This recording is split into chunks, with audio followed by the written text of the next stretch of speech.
Hello, नमस्ते। कैसे हैं आप सब लोग? आप सभी का आपके अपने चैनल भावी नेस्टो में बहुत बहुत स्वागत है। इस वीडियो के अंदर हम कुंडली मिलान के ऊपर थोड़ी सी चर्चा करेंगे।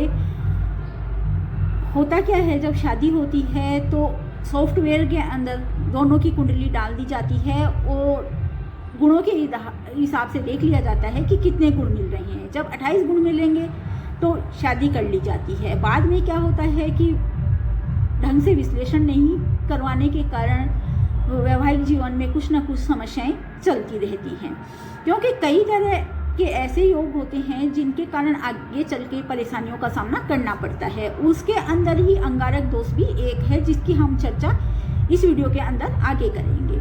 इसी तरह आपके जो काम योग होता है, विष योग होता है और पितृदोष होता है, ये कई तरह के दोष होते हैं जिसके कारण आगे जाके वैवाहिक जीवन के अंदर बहुत ज़्यादा समस्याएं खड़ी हो जाती है।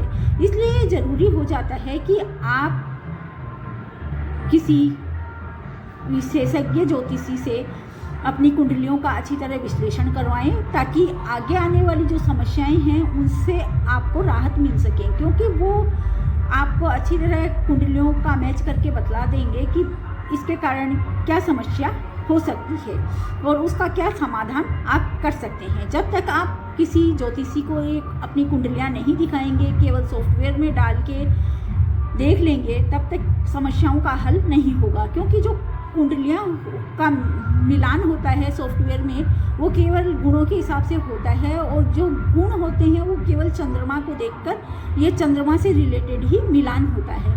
इसके अंदर और किसी ग्रह को नहीं देखा जाता, केवल चंद्रमा को ही काउंट किया जाता है, इसलिए ये सही मिलान नहीं हो पाता। अब अंगारक दोष के बारे में चर्चा करते हैं। अंगारक दोष उस समय बनता है जब मंगल और राहु की युति हो या कोई नज़दीकी संबंध बनता हो। युति का मतलब ये है जब मंगल और राहु एक ही घर के अंदर 8 डिग्री से कम डिग्रियों की दूरी पर बैठे हुए हों और सेम ही नक्षत्रों में हो, तो ये एक तीव्र अंगारक योग होता है। और अगर इस योग के ऊपर किसी पाप ग्रह की दृष्टि हो जाए तो ये और भी भयंकर रूप धारण कर लेता है। मंगल क्या है? मंगल है आक्रामकता, उत्तेजना, क्रोध, और ये अग्नि तत्व से रिलेटेड होता है। और राहु है अत्यधिक, अचानक और बढ़ाने वाला होता है। तो और ये वायु तत्व प्रदान भी है राहु। तो इसलिए जब मंगल की जो अग्नि है उसको वायु मिलेगी तो वो उसको वायु ज़्यादा भड़का देगी, इसलिए वो व्यक्ति को और भी ज़्यादा गुस्सेल बना देती है, उसका कंट्रोल नहीं हो पाता। इसलिए घरेलू हिंसा, आक्रामकता, ये घर के अंदर लड़ाई झगड़े, ये सब इस योग के कारण होते हैं। और अगर ये योग वैवाहिक जीवन से रिलेटेड हाउस में होते हैं तो और भी ज़्यादा समस्या खड़ी हो जाती है। विवाहिक जीवन से रिलेटेड हाउस होंगे आपके 2nd हाउस, जो कि पूरे परिवार का होता है, और 4th हाउस सुख का होता है, 5th हाउस आपके बच्चों का, लव का होता है, 7th हाउस जो कि आपके वैवाहिक जीवन का होता है, 8th हाउस आपके ससुराल पक्ष, आपके मांगल्य सुख का होता है, और 12th हाउस आपके जो शारीरिक सुख, संज्ञा सुख से संबंधित होता है। तो अगर इन हाउसों में ये युति बनती है या मंगल और राहु के बीच 180 डिग्री का दृष्टि संबंध हो तो भी ये योग बनता है।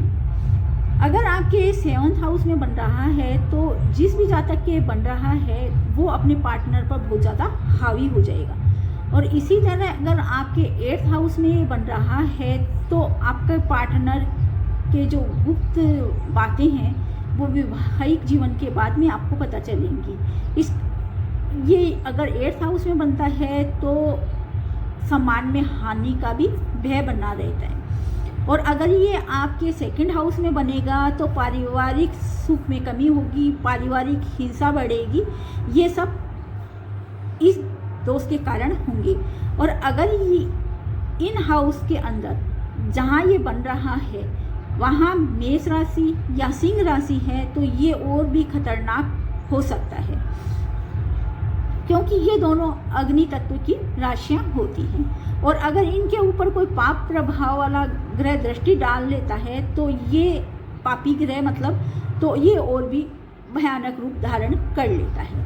पर अगर ये मंगल आपके लिए शुभ हो, शुभ ग्रहों में शुभ भावों में बैठा हो, शुभ नक्षत्रों में हो और इस योग के ऊपर किसी शुभ ग्रह की दृष्टि हो तो ये योग का रूप धारण कर सकता है और इससे थोड़ी सी आपको जो परेशानियां ज़्यादा दोष के कारण हो रही थी वो कुछ कम हो सकती है। इसलिए आवश्यक हो जाता है कि विवाह से पहले कुंडली किसी विशेषज्ञ ज्योतिषी से मिलान करवाई जाए ताकि आगे जो समस्याएं हैं उनसे निजात मिल सके और वो अगर हो सकेगा तो कुछ उपाय कुंडली देख के बता देगा। ये रहा मेरा अंगारक दोष के ऊपर छोटा सा वीडियो। नेक्स्ट वीडियो के अंदर हम दूसरे किसी योग के ऊपर चर्चा करेंगे। तब तक के लिए धन्यवाद, नमस्कार फ्रेंड्स। आप लोगों को ये वीडियो अच्छा लगा है तो प्लीज़ इसे लाइक करिए, शेयर करिए और मेरे चैनल को सब्सक्राइब अभी तक नहीं किया है तो प्लीज़ इसे सब्सक्राइब भी करिए। धन्यवाद।